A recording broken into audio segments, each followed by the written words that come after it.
ঢাকা টেস্টে বাংলাদেশের জয় নিয়ে আলোচনা করতে রাজধানীর মিরপুর থেকে আমাদের সাথে যোগ দিয়েছেন পেস বোলিং কোচ তালহা জুবায়ের। জনাব তালহা জুবায়ের, আপনাকে স্বাগত জানাচ্ছি ইন্ডিপেন্ডেন্ট টেলিভিশনে। যেটি জানতে চাইবো আপনার কাছে যে পাকিস্তানের বিপক্ষে জয়ে উচ্ছ্বাস কি একটু বেশি কিনা? না, অবশ্যই দেখেন, নিজের দেশের মাটিতে এরকম জয় এটা সবসময় অবশ্যই আমাদেরকে এনকারেজ করে এবং সব প্লেয়ারদেরকে এনকারেজ করে। এবং যেহেতু ফাস্ট বোলাররা জয়ের অবদান রেখেছে, সো এটা আরো বেশি আনন্দ দেয়। জি, বাংলাদেশের বোলাররাই কি ব্যবধান করে দিয়েছে? দেখেন, যেভাবে বোলিং করেছি আমরা, যেভাবে নাহিদ রানা সেকেন্ড ইনিংসে বোলিং করেছে, আহ, আমরা শিওর ছিলাম না যে কালকের বৃষ্টির পরে। সো আমরা যেহেতু দেখলাম যে এরকম আমাদের বোলিং অ্যাটাক যেহেতু আছে, আমরা আহ, 250 রানের লিড নিয়ে, এরকম একটা লিড নিয়ে আমরা পাকিস্তানকে ছেড়েছি। অবশ্যই আমরা জেতা টার্গেট ছিল। সো হারানোর ওরকম কিছু ছিল না, কারণ পাকিস্তানেরও ম্যাচটা বাঁচানোর জন্য ওদেরও খেলতে হতো। সো আমরা যেভাবে বোলিং করেছি অবশ্যই প্রশংসার দাবি রাখে। বিশেষ করে নাহিদ রানা যেভাবে বোলিং করেছে এবং পাকিস্তানি ব্যাটসম্যানরা যেভাবে ভয় পাচ্ছিল নাহিদ রানাকে, এটা চমৎকার লাগছিল। জি, কারণ নাহিদ রানার এই যে 5 উইকেট, জয়ের মোড় নাহিদ রানাই ঘুরিয়ে দিয়েছে বলবেন কিনা? না, দেখেন, ওভারঅল পুরো বোলিং ইউনিটকে আমি মানে এটার ক্রেডিটটা দিব, কারণ তাসকিনের যে প্রথম ব্রেক থ্রুটা, ওইখানে 2টা উইকেট নেওয়া, তাইজুলের 2টা উইকেট নেওয়া, ওভারঅল পুরো বোলিং ইউনিটকে, যদিও ইবাদত খুব কম ওভার করেছে সেকেন্ড ইনিংসে, তারপরে আমি বলবো পুরো বোলিং ইউনিটের এই ক্রেডিটটা যায়। হ্যাঁ, জি, অবশ্যই যে 5 উইকেট পায় তাকে অবশ্যই একটু এক্সট্রা ক্রেডিট দিতে হবেই। জি, বোলিং ইউনিট ক্রেডিট পায়। নাজমুল শান্তর সেঞ্চুরি এবং 50 ম্যাচ জয়ে কতটা ভূমিকা রেখেছে আপনার কি মনে হয়?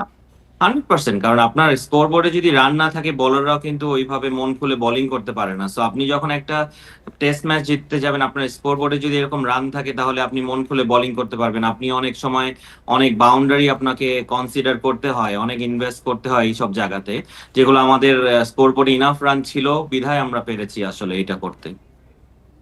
জি, এই যে জয়, এটি দলের আত্মবিশ্বাস ও ধারাবাহিকতায় কতখানি প্রভাব ফেলবে? অবশ্যই কনফিডেন্স তো অবশ্যই থাকবে নেক্সট ম্যাচে, তবে ডিফারেন্ট উইকেট থাকবে সিলেটে। সো ওইখানে আর একটা চ্যালেঞ্জ থাকবে আমাদের পুরো টিমের জন্যই। যেহেতু আমরা একটা ম্যাচ জিতেছি, এটার একটা কনফিডেন্স তো থাকবেই, কিন্তু সিলেটের উইকেটটা, আমরা বিসিএল একটা ম্যাচ খেলেছিলাম, ওইখানে শেষের দিকে ফোর্থ ইনিংসে বাউন্সের একটু হেরফের হয়। সো সেক্ষেত্রে আমরা যদি আবারও সেকেন্ড মানে ফোর্থ ইনিংসে আমরা বোলিং করি, তাহলে অবশ্যই আমাদের সুযোগ থাকবে। সো স্কোর বোর্ডে রান করাটা খুব ইম্পর্টেন্ট। প্রথম ইনিংসটা আমরা কতটা রান করতে পারি, সেটার উপর অনেক কিছু ডিপেন্ড করবে। মিরপুরের পিচ কি কোনো ভূমিকা রেখেছে? অবশ্যই দেখেন, আমরা বিগত দিনে আমরা যেটা দেখেছি, সবসময় স্পিনাররা ডমিনেট করতো।